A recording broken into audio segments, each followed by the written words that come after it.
los más que puedan, por favor, si pueden prender su cámara, si vieran cómo motiva al que da un tema, verle las caras. Y ahorita nomás estoy viendo avatars o fotos. Ayuda mucho más cuando ve las expresiones uno de los que están reunidos. Si pueden, por favor, prender su cámara, por favor, háganlo. ¿Sí se escucha, Neri? ¿Sí? Excelente. Voy a compartir con ustedes la pantalla para que puedan seguir conmigo el mensaje que les preparé, hermanos jóvenes. Veo muchos nombres que no conozco. Me imagino que son jóvenes de muchos lugares.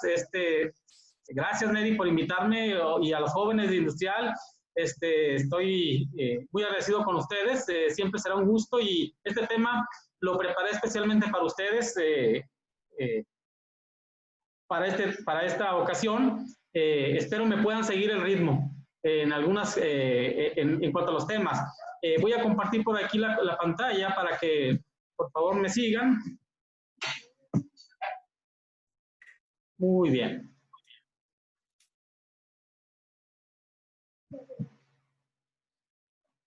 Excelente. Denme nomás un minutito y Ok, ya casi, no se desesperen. Listo.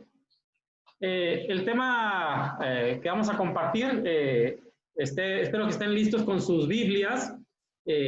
Si no, algunas de las citas que vamos a ver, por ahí se las voy a compartir en la pantalla. Tengo mis apuntes del lado derecho, porque si ven de repente que cambio de cámara y no me ven de frente, es porque estoy volteando a ver mis apuntes, entonces no se me distraigan si de repente volteo para otro lado. Muy bien, vamos a meditarnos a la palabra de nuestro Dios en este momento. Voy a pedirles, por favor, que comencemos con la primera cita. Ya la están viendo en pantalla. Es 2 Corintios, capítulo 5, verso 17. Primera cita de la noche. 2 Corintios, capítulo 5, verso 17. Dice lo siguiente, vamos a leerlo. De modo que si alguno está en Cristo, nueva criatura es. Las cosas viejas, ¿qué creen? Pasaron. He aquí, todas son hechas nuevas. Esta es la cita prácticamente base. La primera que me vino a la mente para el tema que voy a compartir con ustedes en esta noche aquí en Monterrey. Voy a volver a leerla por la importancia que tiene en el tema central de que voy a compartir con ustedes en esta noche.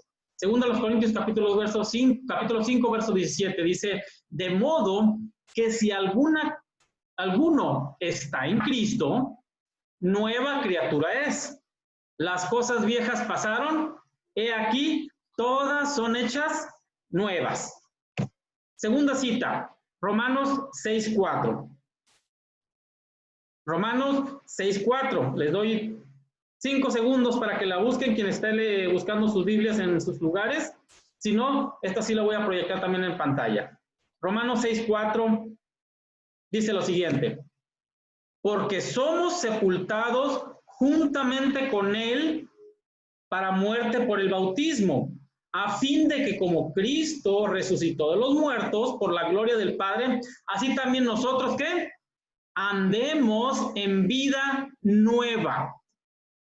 Y si se fijan, está ahí en letras rojas para remarcar precisamente también el tema que traigo en esta noche con ustedes. Nosotros, dice, andemos en vida. ¿Vida qué? Nueva. Muy bien. Tercera lectura. Vamos a ver. Gálatas 5:25. Vamos a buscarla. 5 segundos. 4, 3, 2, 1. Para los que lo hayan buscado, los que no, vamos a leerlo en pantalla. Si vivimos por el Espíritu, dice, andemos también por el Espíritu. Gálatas 5:25. Cuarta cita. Efesios 4, del 22 al 24. Repito, Efesios capítulo 4, versos 22, 23 y 24. 5 segundos para que la busquen. 5, 4, 3, 2, 1. Quien no la encontró, no se preocupe, aquí está en la pantalla. En cuanto que a la manera pasada o la pasada manera de vivir, despojados del viejo hombre que está viciado conforme a qué? A los deseos engañosos y qué más, renovados en el espíritu de vuestra mente y vestidos de qué? Del nuevo hombre, creado según Dios en la justicia y santidad de la verdad. Esta última cita también recalqué algunas palabras. ¿Se fijan ahí en su pantalla? Dice vuestra manera, pasada manera de vivir. Y también remarqué en color morado las letras o la palabra renovados. Y por último, en color morado puse la palabra o las palabras nuevo hombre. ¿Ya lo tienen? Muy bien. En esta noche, jóvenes, sé que estas citas que acabo de leer son muy conocidas, son muy usadas para mostrarnos la vida que el cristiano debe de vivir. Esta era una gran enseñanza en el primer siglo en la iglesia, jóvenes. Valoremos, porque recordemos, la iglesia en el primer siglo no tenía Biblia, solamente los que tenían el don de profecía eran los que predicaban por revelación del Espíritu Santo. Y pues les fue llegando cartas, el apóstol Pablo principalmente mandó a las iglesias. Y obviamente los pastores, que eran los que cuidaban a las congregaciones cuando éstas ya tenían pastores, también se dedicaban a alimentar al pueblo de Dios, ¿sí? Y muchos creyentes, principalmente los gentiles, no conocían ahora qué iban a hacer. Habían sido bautizados, ciertamente, y entendían que debía haber una diferencia en su forma de vivir, pero no la conocían. Bueno, estas citas, estas palabras, principalmente el apóstol Pablo, muestra una nueva forma de vivir. Muy bien. Con esta idea central vamos a hablar en esta noche, con esta idea de las palabras que he remarcado, y vamos a dar pie al título de nuestro tema en esta noche. Antes, vamos a recordar cosas o bien hacer mención de cosas que nos están pasando hoy en día. ¿Qué está pasando hoy en día? Bueno, todos estamos conscientes de que en estos momentos hay una psicosis en el mundo, y esto es debido a la enfermedad que todos estamos enterados, el coronavirus. Déjenme decirles que hay datos interesantes de esta psicosis, y realmente una psicosis no solamente es una cuestión de enfermedad, sino también una psicosis. Saben que en el mundo, ¿sí? Todos, algunos en gran medida, otros en menos, pero todos estamos sufriendo cierto temor o miedo por esta enfermedad. Ciertamente, déjenme decirles el caso más o menos reciente de allá, el lugar donde nací, en Hermosillo. Se habla de una señora que iba manejando y de repente se oyó gritos de ella que empezaba a decir: me falta el aire, me falta el aire. Es el coronavirus. Dicen que esta señora empezó a acelerar su carro, y una persona que iba atrás de él fue grabando este evento. No me tocó ver el video, solamente oír la noticia. Dicen que la señora fue tan acelerada, se voló semáforos, hasta que fue y chocó contra un taxi. Fue auxiliada por unos paramédicos minutos más adelante, y fue checada, y se comprobó que ella no tenía el coronavirus. ¿Pero qué creen? La psicosis había sido hecho preso de ella. Ya se han dado casos también, incluso en el mundo, de gente que fallece por paros cardíacos, infartos al corazón, por gente que solamente piensa que está contagiada, que realmente no está contagiada. A algunos de nosotros nos ha tocado ver videos incluso de gente que en hospitales se quitan la vida, precisamente porque están enterados que están contagiados de esta enfermedad. Algunos de ellos, incluso con alta probabilidad de pasar esta enfermedad y no fallecer por ella, han decidido quitarse la vida. todos en nuestros entorno, a lo mejor tenemos algún ser querido que está padeciendo más miedos que nosotros. Les comento, mi madre incluso, ella, Dios ha sido muy benevolente con ella, le ha librado de muchas enfermedades, ella tiene varias enfermedades muy graves como la del corazón, la diabetes, los riñones, varias enfermedades, y ella ahorita está realmente aterrada por el coronavirus. Nomás estornuda y empieza a decir, ya me dio el coronavirus. Nada más empieza a sentir un poco de mareos y dice, ya me dio el coronavirus. Está ciertamente, y pues bueno, tal vez por su edad, está padeciendo de esta psicosis que el mundo está sufriendo. Pero no ignoremos que mientras por otro lado del mundo también hay gente, incluso gente influyente, que está negando la existencia del coronavirus. Lo cierto es que cada país, estado, población y familia, en lo particular, cada persona también está viviendo desde su trinchera de una manera diferente esta enfermedad. Debido a esto, han surgido pues grandes nombres de personas, ciudades que están siendo conocidas. Quienes, por ejemplo, ubican la palabra Wuhan. Me gustaría ahorita poder ver la cara de todos y pedirles que levanten la mano. ¿Quién sabe qué significa Wuhan? Yo hasta antes de la pandemia, sinceramente, ni siquiera sabía que existía una ciudad con ese nombre. Bueno, ya saben a qué ciudad me refiero y los que no sepan, pues qué despistados. Wuhan, se dice que de ahí salió la pandemia o de ahí comenzó esta enfermedad. ¿Ya ven? Yo creo que pocas personas en este mundo pueden ahorita decir que no saben de esta palabra. Ahora díganme ustedes, yo sé que muchos en la escuela habíamos oído hablar de la OMS o la Organización Mundial de la Salud, por ejemplo. Yo también, pero pues la verdad que no le ponía mucha atención últimamente, pero ahorita todos estamos atentos a qué dicen los de la OMS, la Organización Mundial de la Salud, un órgano regulador a nivel mundial, precisamente, de la salud. Y ahora díganme, ¿quién no reconoce a esa persona? Hablo de todo buen mexicano ahorita, ¿sabe quién es esta persona que acabo de poner en pantalla? Antes de esto, yo no sé si alguno de ustedes estaba como yo, ni siquiera lo hacía en este mundo. Y ahora ya sé que se llama Hugo. Y adivinen que también es su apellido, ¿verdad? Gatell. Y ya sabemos por qué es tan sonado su nombre hoy en día. El punto es, jóvenes, que debido a esto genera grandes fenómenos, ¿sí? Esta pandemia. Lo más nuevo que se ha escuchado ya en estas últimas semanas, mucho aquí en México, mucho aquí en Monterrey, y todos estamos ahorita a la expectativa porque hablan de que estamos ante una, ¿qué creen? Nueva normalidad. Por si hay algún extranjero entre nosotros, lo puse en 4 idiomas. A la derecha, en la parte de arriba, en inglés, por si hay algún gringo entre nosotros.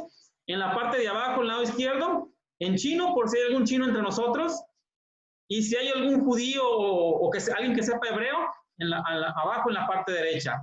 Todos dicen lo mismo, nueva normalidad. Pero si es hasta lo que vamos a empezar a entrar, a algo que el mundo está hablando, que llama la nueva normalidad, yo creo que todos estamos ahorita con mucha curiosidad de saber o entender cuál será esta nueva normalidad a la cual nos vamos a enfrentar nosotros hoy en día, la cual habla de que ya nada va a ser igual que antes y que ahora viviremos una realidad diferente a la que nos tocó vivir esta pandemia. ¿Y qué creen, chicos? ¿Será que ya tenemos, todos los que estamos ahorita reunidos en esta sala, en esta sesión, tenemos algo que contar a nuestros nietos, si Dios nos permite tenerlos y llegar a esa edad? Ya te imagino a ti, viejito, igual que yo, diciendo a tu nieto, mijito, déjame te platico, en los años de 2020, vivimos una pandemia y fue terrible. Y vas a empezar a contarle. Y tal vez le platiques de Gatell, y tal vez le platiques de Wuhan, y tal vez le platiques de la OMS, y tal vez le platiques de muchas cosas más que están sucediendo hoy en día.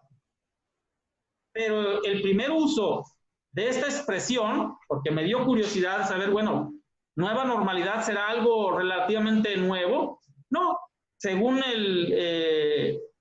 esto encontré que esta frase, nueva normalidad, o esta expresión se remonta a un artículo publicado el 18 de mayo, allá en el 2008, en unos periodistas, un periodista llamado Rich Miller y Benjamin Matthew. Hizo un encabezado que llamó la atención, que decía el encabezado: la economía post-subprime hace que el crecimiento por debajo de la medida, de la media, sea la nueva normalidad en Estados Unidos. Y ahí fue donde se acuñó por primera vez, según esta investigación, la frase nueva normalidad. La misma expresión de nueva normalidad fue utilizada por el Fondo de Inversión estadounidense a principios del 2009 para advertir a economistas y políticos desarrollados de que la vuelta a la situación de la crisis del 2007 al 2008 pues sería compleja e incierta, sería una nueva normalidad en la economía. Y desde entonces esta expresión ha sido utilizada por noticieros como la ABS News, la BBC, etcétera. Bueno, pues con motivo de esta pandemia que estamos viviendo, ¿sí? En esta cuaresma, diversos gobiernos de nuestra república se están refiriendo a una nueva normalidad para describir un periodo de retorno paulatino a diversas actividades sociales económicas. Pero, ahí les va, jóvenes, algo sorprendente. No nos sorprendamos de que muchas veces esa situación de vivir una nueva normalidad ya fue descrita en la Biblia.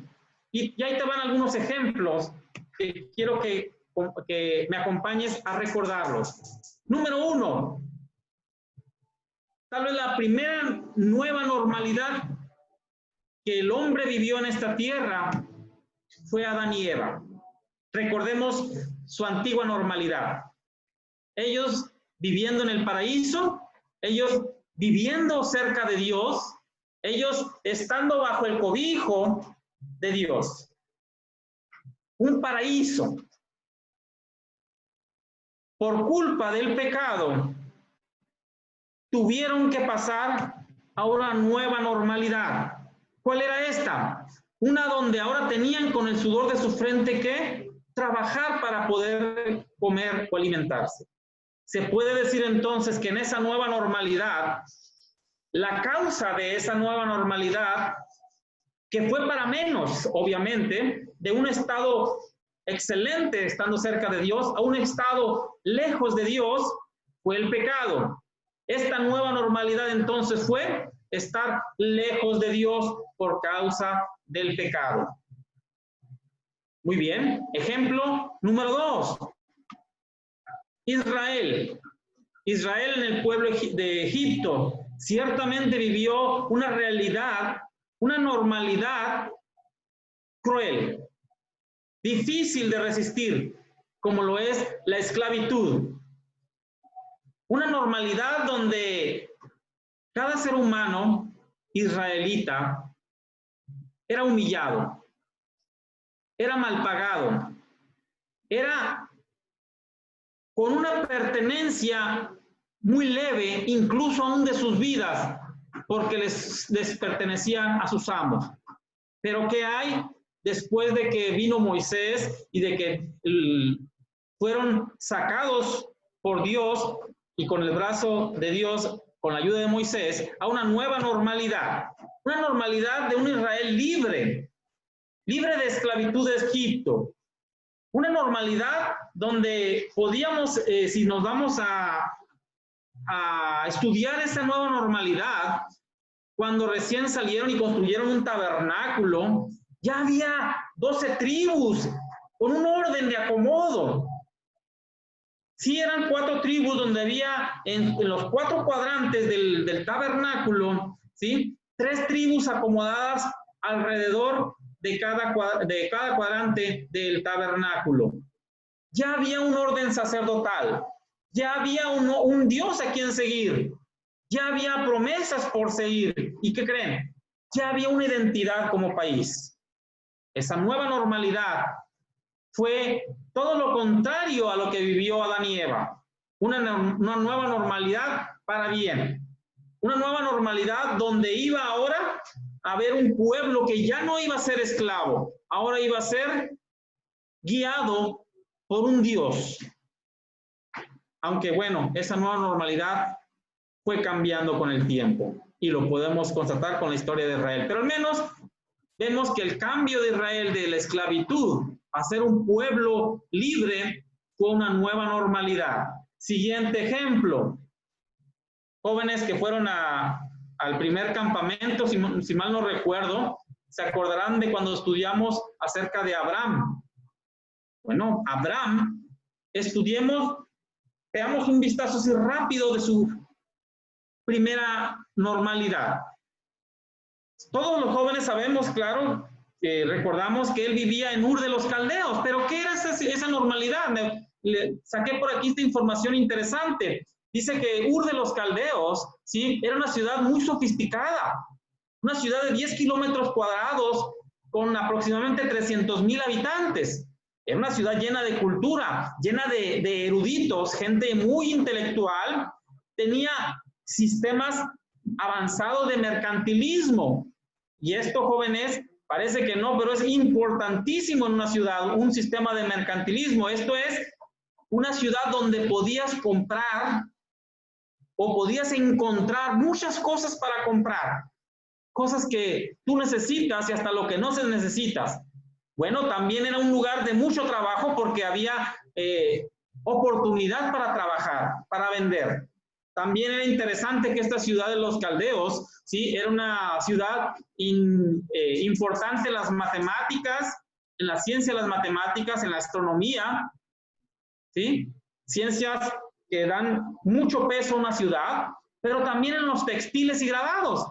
Parece insignificante, pero no, jóvenes, una ciudad que fuera importante en los textiles, quiere decir que podían o tenían la capacidad de vestir reyes con gran elegancia, gente que podía andar bien vestida y que aunque ustedes no lo valoren porque pues nomás van aquí a Liverpool y se compran con sus ahorritos una buena camisa, un buen vestido, un buen pantalón. Bueno, en aquel entonces no era fácil encontrar un buen lugar donde encontrar buenas telas, buenas ropas, y esta ciudad sí lo tenía. Pero ciertamente Ur de los Caldeos, tristemente, era una ciudad politeísta, o sea, una ciudad que tenía muchos dioses. El centro de Ur, justamente en esta ciudad, había un centro de adoración, un templo enorme llamado Sigurat, y donde el pueblo adoraba a su deidad principal, que era la diosa de la luna llamada Nana. Bueno, esa hermosa ciudad, esa prominente ciudad a donde pertenecía Abraham, a donde seguramente tenía pues una situación económica muy, muy confortable, fue llamado por Dios. Acuérdense, Dios le dijo, salte de tu tierra. Y cuando dice de tu tierra, significa salir de Ur de los Caldeos y de tu parentela, que era una cosa muy difícil, dejar a su ciudad, a su familia, a una tierra que yo te mostraré. ¿Y cuál fue la nueva normalidad para Abraham? Pues una vida errante. Ciertamente fue a Canaán. Y aunque Dios le permitió tener muchas posesiones en ese lugar, en la tierra de Canaán, en su nueva normalidad, la verdad es que siempre vivió como nómada. Él no tuvo una edificación grande, aunque tenía el poderío económico que llegó a tener, que Dios le concedió en la tierra de Canaán. Él prefirió no vivir en lugar edificado por manos de manera esplendorosa. Él vivió siempre como un inmigrante, vamos a llamarlo así, como lo decimos ahorita, como un peregrino, en tiendas de campaña. Y sí, ciertamente a lo mejor han dicho unas muy buenas tiendas, pero ciertamente tiendas. Pues Abraham fue a una nueva normalidad, donde pudiéramos decir, pues fue para menos, porque vino a una ciudad grande, como por decir hoy en día, se vino de Nueva York y se vino a vivir, por así decirlo, espero que no haya ningún hermano de Cadereyta, a Cadereyta. Que está bonito Cadereyta, pero ¿qué vas a comparar con Nueva York, verdad? Espero no haya ningún hermano de Cadereyta, pero ¿sí entienden la gran diferencia? Así de diferente fue su cambio. Pero si pudiéramos pensar materialmente, posiblemente sí, Abraham se fue a una nueva normalidad inferior, de menor grado. Pero si recordamos también que Abraham, aunque salió de Ur, ahora traía de acompañante al Rey de Reyes y Señor de Señores. Ya no podemos decir entonces que fue para menos.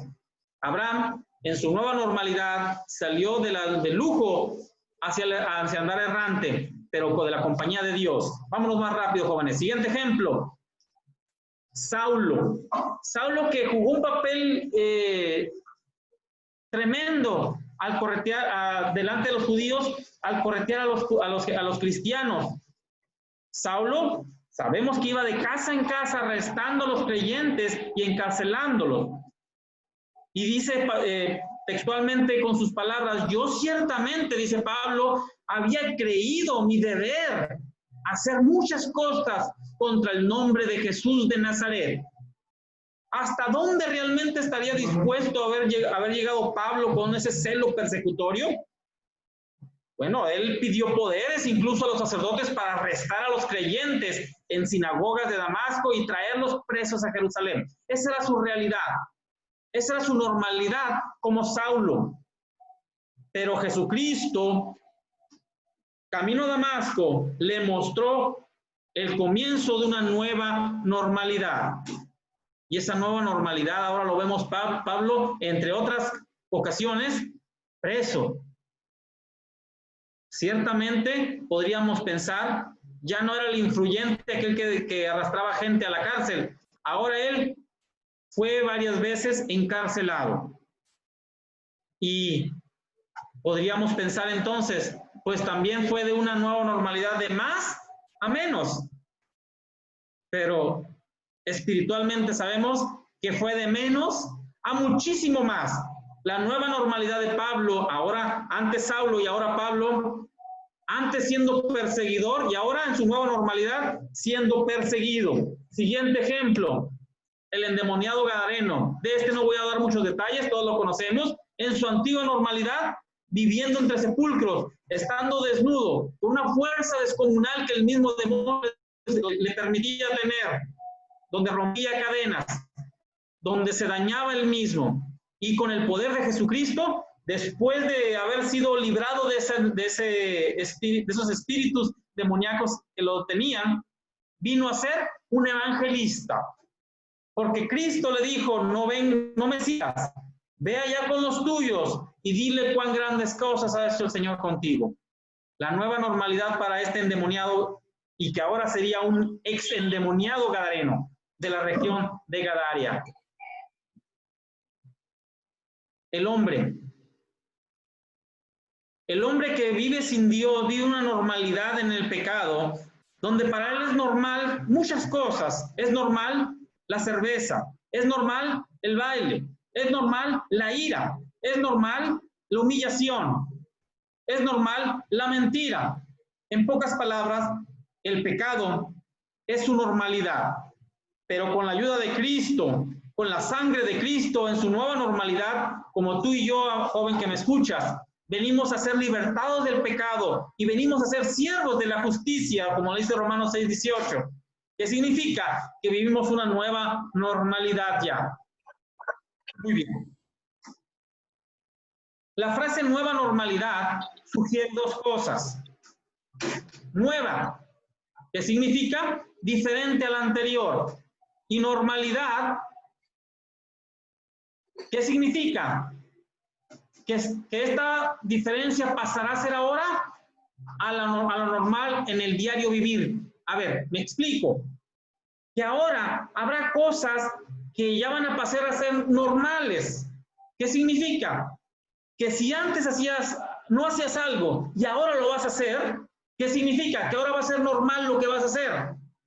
que si antes hacías cosas negativas y ahora en la nueva normalidad dejas de hacerlo, ahora eso va a ser normal, ya no hacer las cosas que hacías antes cuando estábamos en el pecado. Muy bien. Quise ya, ahora en la siguiente parte del tema, jóvenes, pues compartir cosas, porque nos van a venir cosas y cambios, es lo que dice la gente que nos dirige en nuestro país, que vamos a vivir en nueva normalidad y vamos a tener que acostumbrarnos a ella, es lo que dice, y quise tomar ejemplo de cosas que vamos a tener que aprender a vivir con ellas para enseñanza.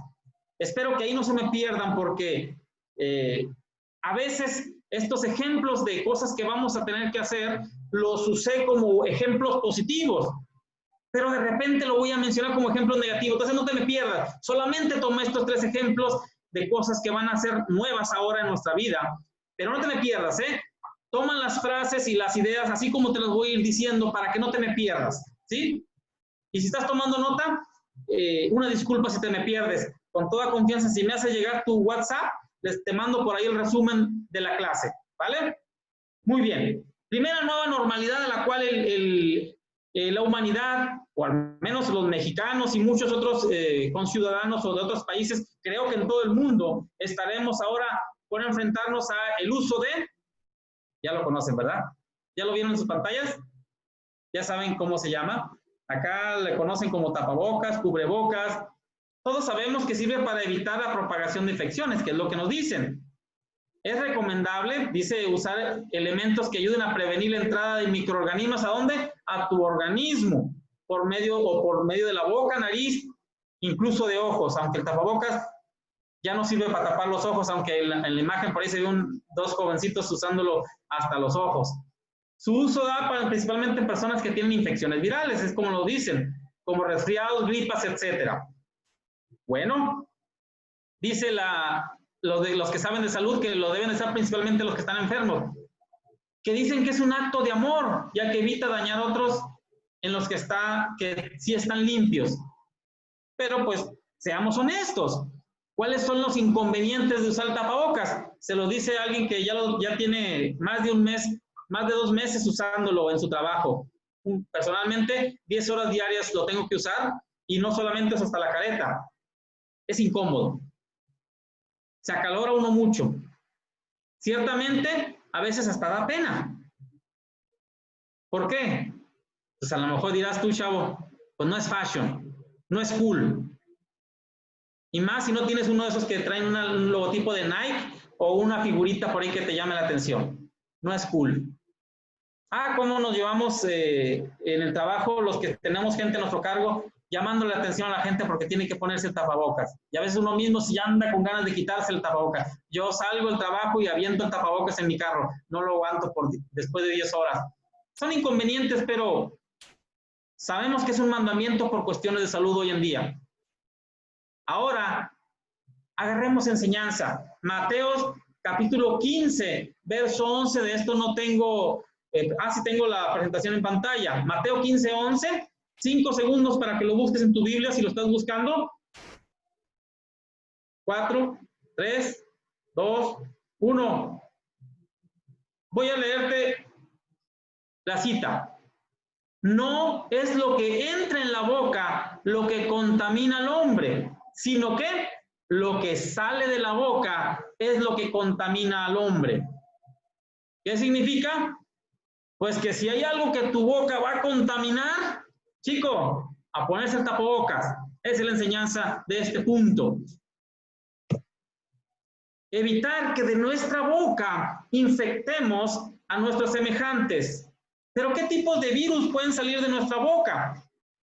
Bueno, dice Efesios 4:29, si gustas leerlo, si gustas anotarlo. Efesios 4:29 dice, ninguna palabra corrompida salga ¿de dónde? De vuestra boca, sino que sea la buena, la necesaria edificación a fin de dar gracia a los oyentes. Entonces el tapaboca, jovencito, si hay palabra corrompida, si estás enfermo, Hay que usarlo, hay que evitar que salga esa palabra corrompida. Una palabra corrompida es aquella que va a lastimar a quien se acerque a ti si no traes ese tapabocas. Si no tienes nada bueno que decir de alguien, dice el proverbio muy común, o el dicho que la gente dice, mejor no digas nada. Si tienes algo malo que decir de alguien, mejor no lo digas. Ponle freno, ponle tapabocas a tu boca. Como dice otro dicho acá en México, en boca cerrada no entra mosca. Y si tu boca no la puedes cerrar, ponle tapabocas para que no entren moscas a tu boca. Otro dicho, calladito, te ves más bonito. Bueno, Proverbios 18:21 nos dice que en la lengua hay poder de vida, pero también hay poder de muerte. Y esto no lo está diciendo Hugo Gatell, lo está diciendo el proverbista, lo está diciendo Salomón, pero más que Salomón lo está diciendo Dios. En la lengua hay poder de vida y hay poder de muerte. Proverbios 13:3 nos dice también, el que refrena su lengua protege su vida. La finalidad entonces de detener nuestra boca es proteger precisamente nuestra vida y la vida de nuestros semejantes. Proverbios 17:28 dice, hasta un necio pasa por sabio, si, ¿saben qué? Si guarda silencio. Hasta un necio puede pasar como sabio si guarda silencio. Se le considera prudente si cierra la boca el necio. ¿Y qué dice Jesucristo? Mateo 18:36. Pero yo les digo que en el día del juicio todos tendrán que dar cuenta ¿de qué? De toda palabra ociosa que haya sido pronunciada. Así que, jóvenes, si sientes enfermedad en tus labios, si sientes resfrío en tu espíritu, cuida tu boca. Si sientes esa fiebre de coraje contra tu prójimo, si sientes esa cosquilla de envidia que a veces se siente con aquella jovencita, aquel jovencito que se viste mejor que tú, o que trae una novia y tú no, o que trae aquel carro y tú no, o que predicó y tú no. Tantos motivos que a veces en la juventud son motivo de envidia, de coraje, de enojo. Bueno, si sientes esa fiebre en tu espíritu, ponte el tapabocas, que no contamine a tu prójimo, no lastimes, hasta que Dios haya curado dentro de ti esa enfermedad. Detén tu lengua. Espero que este punto haya quedado muy claro, porque ciertamente la lengua es muy peligrosa, nuestra boca es un arma muy poderosa. Ya la Biblia la comparó con aquella chispa que puede incendiar todo un bosque. Una lengua puede matar. Una palabra mal dicha puede matar a tu prójimo.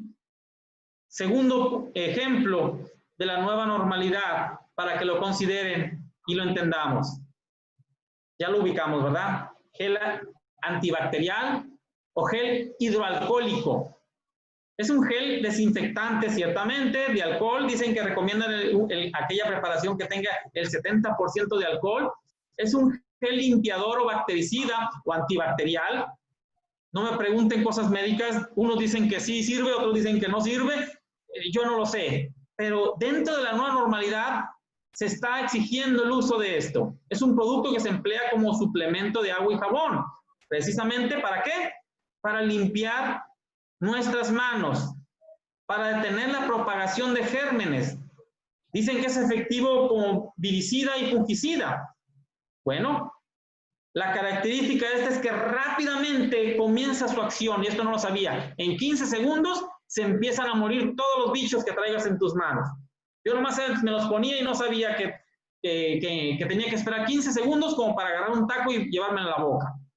Si no lo sabían ustedes tampoco, tomen nota. Te pones gel antibacterial, esperas 15 o cuánto hasta 15 y entonces agarra el taco y ponte a comer si estás a punto de comer.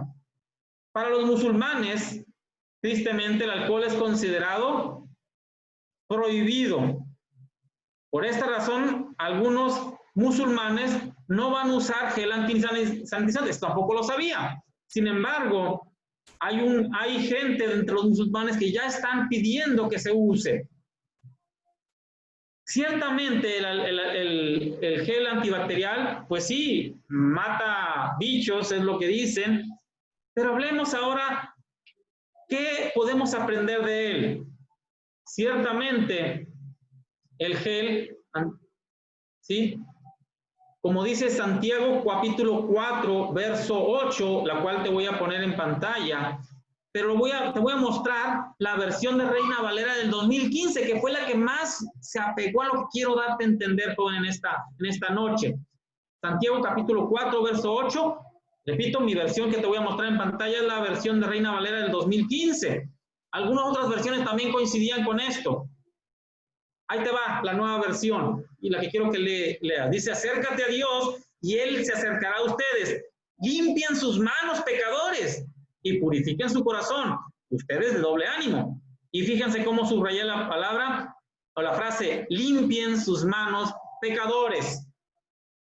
Pues bueno, vamos a cuidar nuestra boca, pero también vamos a cuidar nuestras manos. No seamos como esos pecadores que traigamos contaminación en nuestras manos y que por esa contaminación nos dañemos a nosotros mismos o dañemos a nuestros semejantes. Imagínate una mano con pecado y que esa mano se la vas a dar para que la tome también tu pareja. Imagínate tu mano manchada de sangre, inocente o con pecado, y llevándosela a tu hermano en el grupo de jóvenes, a tu novio, a tu hermana, a tus padres, cuando los saludes, a tus hermanos en la congregación, a tu familia. Hay que limpiar nuestras manos. Las manos ciertamente nos ayudan mucho para obrar. Las manos también nos permiten acariciar, pero también las manos pues, nos pueden permitir enfermar a nuestros semejantes. ¿Sí? Las manos construyen, pero también las manos destruyen. Las manos ciertamente te acercan a Dios. Cuando las juntas así y cierras tus ojos, estás poniendo tus manos al servicio de Dios para orar. Las manos te acercan a Dios. Las manos te acercan a tu hermano. Pero seamos, como lo dice el salmista, ahí en Salmos 24:4, donde dice, donde habla el de manos limpias. Busquemos o procuremos ser de los que tienen sus manos limpias. O como le dice primera a Timoteo capítulo 2, verso 8, el apóstol Pablo a Timoteo le dice que los hombres oren en todo lugar, levantando ¿qué? Manos limpias, sin ira ni contienda.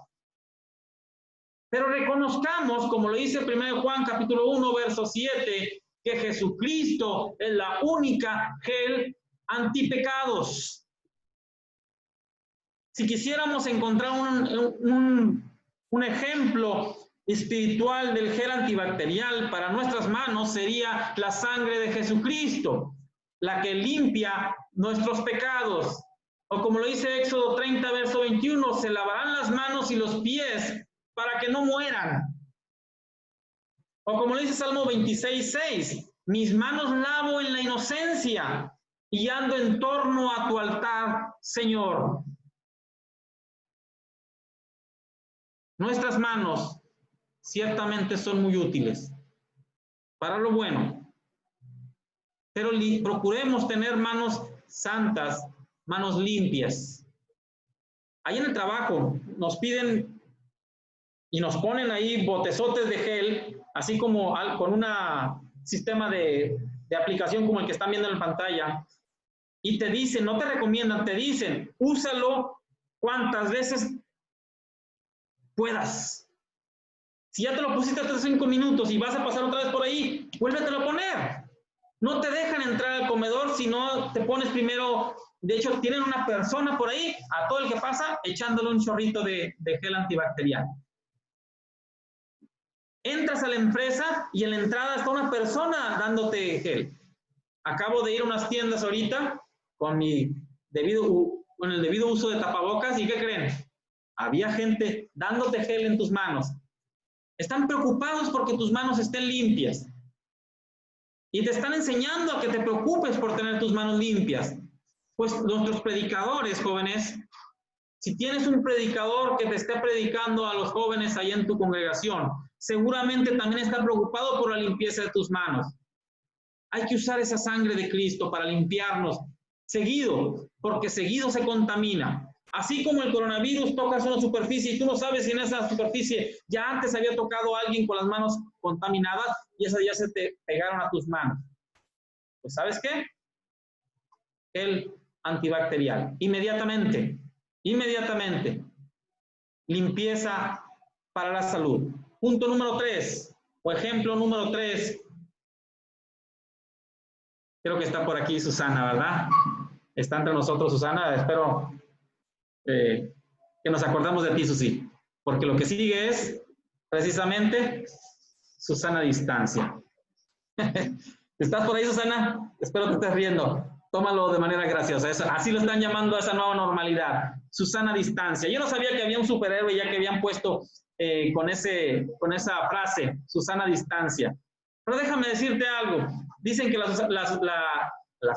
la distancia sana es un programa nacional de la Secretaría de Salud. Al menos aquí en México, no sé si sean en otras partes también que le llamen así. Está basada en un distanciamiento social. Una serie de medidas que no son farmacéuticas, que son destinadas a la contención de la pandemia y consiste en la separación entre las personas de entre 1,5 metros y 2 metros. Y se está limitando el uso de los saludos, de los besos, de los abrazos o estrechamiento de manos.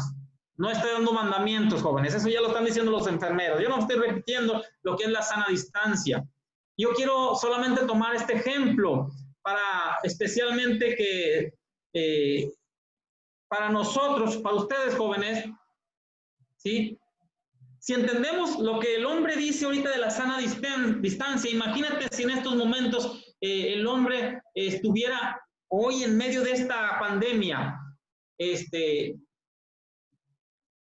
se viviera, por ejemplo, lo que dice Juan 14, 13, 23, en delante, donde nos habla, donde un apóstol dice que se recostó en el pecho del Señor. No estaba respetando la sana distancia. ¿O qué decir de Judas, aquel que se acercó a darle un beso al Señor? ¿Sí? Tampoco respetó la sana distancia. O los discípulos que seguían a Jesucristo y se amontonaban, y aquella mujer que se acercó entre la multitud y tocó el manto de Jesús, y que Jesucristo preguntó, ¿quién me tocó? Pero bueno, esa enseñanza no vamos a remarcar ahorita, solamente quiero que recuerdes en esas 3 situaciones. Ciertamente la distancia era muy reducida, ciertamente ante las nuevas restricciones estuvieran reprobadas, pero seamos conscientes de que en ciertos momentos, jóvenes, es necesario hacer distancia. Por ejemplo, a veces es necesario que cuando oremos, en lo individual sobre todo, tomemos nuestra distancia. Jesús así lo hizo. Acuérdate en Lucas 22:41, donde Jesucristo dice que se alejó como un tiro de piedra. Ciertamente fueron más de 2 metros. La distancia que Jesucristo puso entre sus discípulos y él, porque él iba a orar. Puso una distancia sana. Sana porque él necesitaba estar a solas para orar. Sana porque él necesitaba esa intimidad con su Padre. Por eso era sana. Por eso también nosotros a veces necesitamos tener una intimidad sana con Dios. Esto es una intimidad donde tú solamente y Dios estén comunicándose por medio de la oración. Tenemos que poner distancia al pecado, por ejemplo. Y ejemplo tenemos de Dios, Hechos 7:42, donde Dios muestra una distancia que debemos guardar del pecado. Dios mismo se aparta del pecado. Y eso fue la razón precisamente de que Dios tuvo que apartarse de aquellos primeros humanos que estuvieron contaminados con esta enfermedad del pecado, de Adán y Eva. Los alejó porque tenía que haber una distancia entre el hombre y Dios. Y ahorita el hombre, si no se ha bautizado, está lejos de Dios, sin Dios y sin esperanza. El Espíritu mismo se apartó, por ejemplo, de Saúl cuando Saúl se contaminó con el pecado. 1 Samuel, capítulo 16, verso 14. El Espíritu también de ejemplo de separación por causa del pecado. Jóvenes, allá en sus congregaciones, o jóvenes de industrial, ¿qué hay de ustedes ante el COVID y después de esta pandemia? Se los dejo como para meditación. Han de estarse preguntando, y ahora que regresemos a la congregación, ¿qué va a pasar? ¿O qué está pasando? No es mi intención ahorita remarcar qué está pasando, simplemente tomar enseñanza de la sana distancia. Hoy el enemigo busca maneras de alejarnos de Dios. Ahora vamos a verlo de una manera negativa. El diablo, el enemigo, como lo dice Eclesiastés verso 1, capítulo 1, versos del 14 al 18, el enemigo busca, ¿sí? Y el mismo Salomón nos enseña que en este mundo las vanidades nos alejan de Dios, la moda, las redes sociales pueden ser un ejemplo de alejamiento, no en este caso, en este ejemplo son un ejemplo de acercamiento. Las malas amistades, o influencias son ejemplo de cómo el enemigo busca distanciarnos. ¿Cuándo la distancia entre nosotros es lo más conveniente? Bueno, ejemplos bíblicos de cuándo la distancia es conveniente. Segunda a los Corintios, capítulo 6, verso 14. Creo que todos los jóvenes ahorita ese texto nos da vueltas y vueltas en la cabeza, porque dice, no os unáis, no te acerques, mucho menos te juntes en yugo desigual con los incrédulos. Sana distancia con los incrédulos. No dice que los abandones, no dice que los dejes a su suerte, nunca mente, pero sí que guardes tu sana distancia con el incrédulo. O como lo dice Proverbios capítulo 4, verso 14, no entres por la vereda de los impíos, ni vayas por el camino de los malos. Ahí se trata de guardar tu distancia cuando el impío pide que vayas por sus caminos, cuando los malos te piden que camines por sus veredas. Aléjate, dice Éxodo 23, 7, aléjate de cualquier causa mentirosa. Si en el mundo, aún siendo un hermano el que te lleve por una causa mentirosa, debes de tener tu sana distancia, alejarte de esa causa mentirosa. También, como lo dice Éxodo 23, 7, de cualquier falsa acusación. ¿Ves cómo si hay ejemplos donde tenemos que tener una sana distancia de las falsas acusaciones, de los caminos de los pecadores, del yugo desigual? Y podríamos seguir con más y más ejemplos. Pero también existe el siguiente peligro, jóvenes, y esto va mucho para nosotros, y esto quisiera que me pusieran mucha atención. También existe, así como existe una sana distancia, también existe, o pudiéramos meditar en una insana distancia en la juventud. Sí, me viste bien, una insana distancia en la juventud. Es aquella distancia, jóvenes, que cómo se nota a veces cuando empieza a surgir. Ciertamente en todas las congregaciones se ve este problema. Visualmente tú te das cuenta de esta insana distancia. Chicos de industrial, perdónenme, ahí les va un jalón de orejas. En nuestra congregación, como en todas las congregaciones en las que me ha tocado convivir, siempre hay grupitos. Siempre hay aquellos jovencitos que hacen sus grupitos. Pasan los adultos. Ciertamente es un cáncer difícil de destruir. Bueno, chicos de industrial, más directo me voy a ir. Perdónenme. Cuidemos esos grupitos. Son distancias que a veces no son muy sanas. A veces dirás, es que no estamos haciendo grupitos para hacer separaciones porque nos ponemos a platicar de algo que nos interesa. Tal vez para los que están en el grupito no sea no sea insano. Pero para aquel joven que se queda rezagado ya triste, aquel que no lo invitan o que no se acerca al grupo por pena, por vergüenza, por lo que tú quieras, ¿sí? Está siendo lastimado. Ejemplos, entonces, son de insana distancia en la juventud. Pasa entre los adultos, repito, no quiero negarlo. Pasa entre los adultos. Cuiden mucho, jóvenes. Cuiden que eso no pase. Una insana distancia la podemos resumir como aquella que te aleja de un buen saludo. Una insana distancia es aquella que te aleja de una pregunta que te va a poner feliz cuando te digan, ¿cómo estás? O un vamos, te invitamos. O una insana distancia es aquella que te priva de un te extrañamos en la clase. O de un te queremos, hermano, te queremos, hermana, te queremos, jovencita, te queremos, jovencito.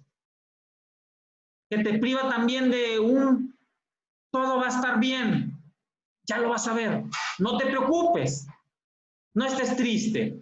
Esas palabras, que hay jóvenes que la van a necesitar o que la están necesitando, pero que si hay distancia, jamás van a recibir esas palabras. O un, aquí tienes mi hombro para llorar. Y sabes que voy a llorar contigo. O un, felicidades, hermano, felicidades, jovencito. Yo siempre supe que tú podías. Con eso y con mucho más. ¿Cuántos se están graduando ahorita, están pasando por cosas felices y que necesitan esa palmadita de felicidades? Pero la insana distancia puede que provoque que jamás se dé. Si vamos a contagiarnos, jóvenes, si vamos a enfermarnos, que sea de fe. Sí, de fe, de esperanza y amor. Repito, porque es pregunta que va a haber por ahí adelante.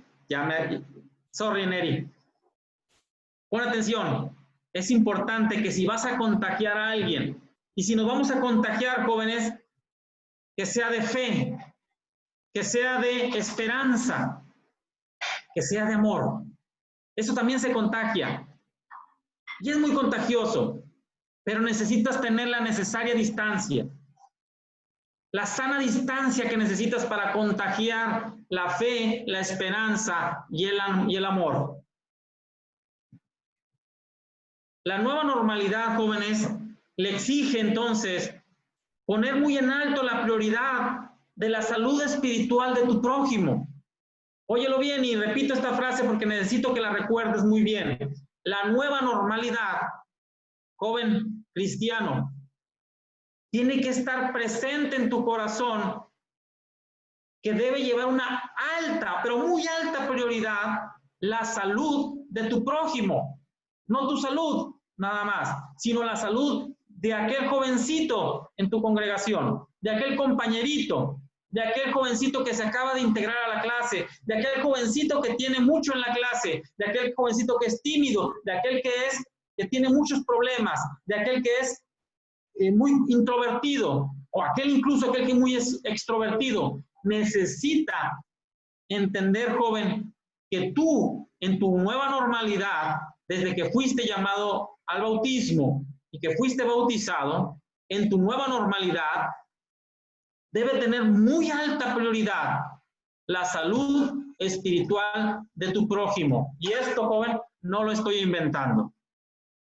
Esta frase que te acabo de decir de que tu prioridad alta es ahora la salud de tu prójimo, va en el segundo de los 2 primeros mandamientos que Dios te pone a ti y a todo cristiano. Número 1, amarás a tu Dios con todo tu corazón, con toda tu alma, con todas tus fuerzas. Y el segundo dice, semejante a este es, amarás a tu prójimo como a ti mismo. ¿Y cómo vas a amarlo? Preocupándote por su salud. De ser necesario, chicos, sometan a un respirador artificial al prójimo que está muriendo en sus pecados. No le permitas que respire el pecado.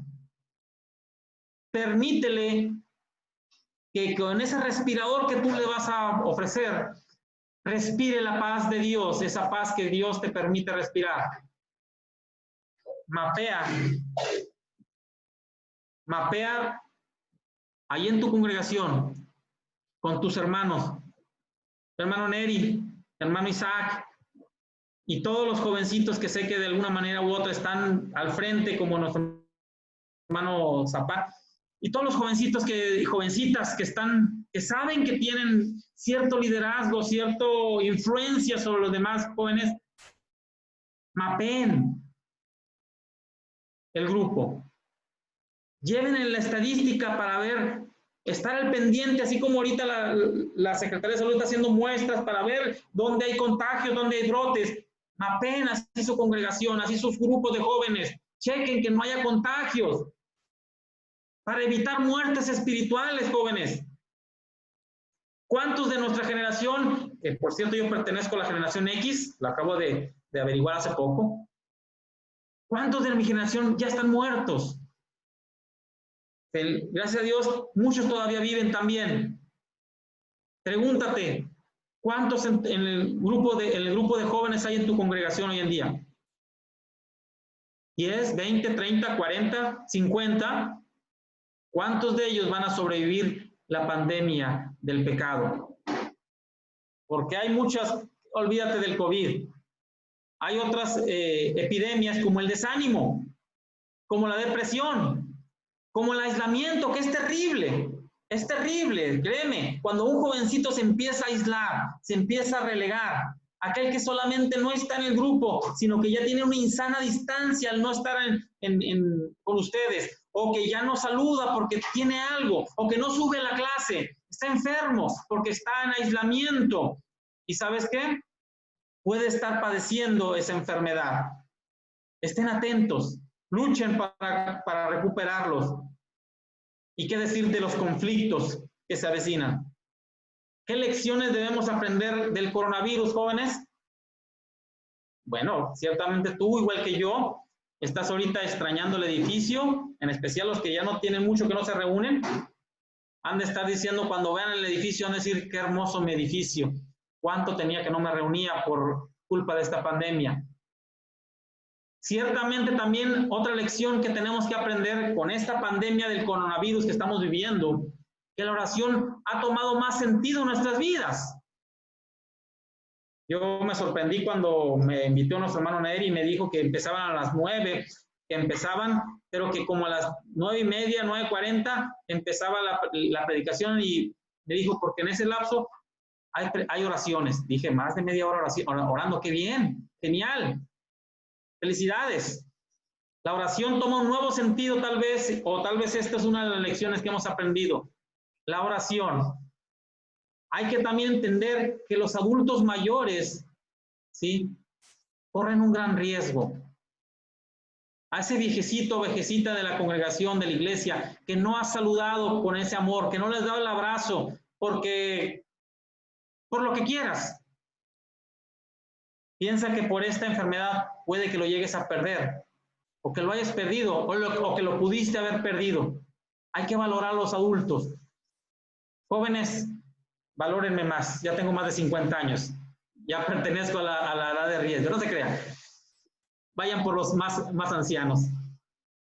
Que muchos podemos ser realmente, y ahí te va una lección. Muchos podemos ser portadores asintomáticos del pecado. Toma nota de eso, joven. Podemos ser portadores asintomáticos del pecado. Sí, que a lo mejor el pecado estamos ocultándolo a la realidad, incluso nosotros mismos nos estamos negando a aceptar que tenemos un pecado y pensamos que no tenemos síntomas, pero a lo mejor nuestro espíritu se está alejando de Dios, porque en nuestro interior estamos perdiendo, como se le dijo a la iglesia en Apocalipsis, que estaba perdiendo su primer amor. El hombre, es otra lección, se ha estado dando cuenta que es más vulnerable y que no importa el estatus social, porque el hombre está dando cuenta que es importante la salud física, pero nosotros siempre hemos estado conscientes que es importante la salud espiritual. Y ahora, jóvenes, ¿cuántos de nosotros no extrañamos un abrazo, un saludo de beso o un simple saludo de manos? ¿Cómo se extraña? Espero que en esta lección, jóvenes, hayamos aprendido algo. Espero haberles servido de algo y gracias nuevamente por la invitación, hermano Neri. Chicos, espero que les haya servido de algo, ¿sí? Y que estemos conscientes de que la nueva normalidad que vamos a estar viviendo, ¿sí? Tal vez traiga retos nuevos.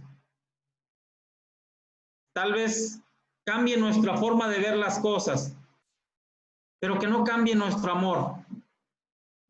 Que la nueva normalidad nos lleve a encaminarnos a pensar que si hemos de contaminar a alguien, y quiero repetirlo para terminar, que si vamos a infectar a alguien, que sea de fe, de esperanza y de amor. Que esa sea nuestra nueva normalidad. Gracias, hermano Neri. Dios les bendiga.